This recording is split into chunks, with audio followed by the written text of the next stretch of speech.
Ever get tired of your phone pictures looking like they were taken with a potato? Yeah, me too. That's why I decided to try a real camera, the Nikon D3200. Let's see if I can level up my Insta game, or at least not accidentally post a blurry picture of my cats, but again.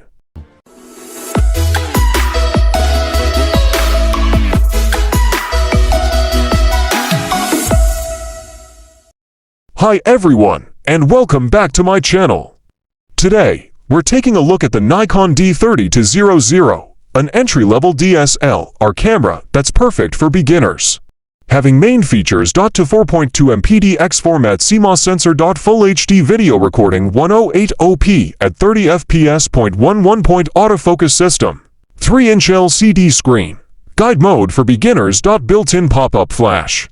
The D3200 has a 24.2 PDX format CMOS sensor that produces good image quality, especially for an entry-level camera. It can handle speeds up to D3200 without too much noise. The D3200 can record Full HD video 1080p at 30 fps. The video quality is good, but it's not the best on the market. The D3200 has an 11-point autofocus system that's fairly basic. It's not the fastest autofocus system out there, but it's good enough for most beginners.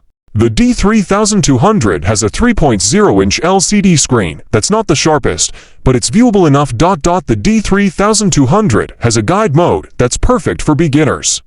This mode walks you through different shooting settings and helps you learn how to use the camera.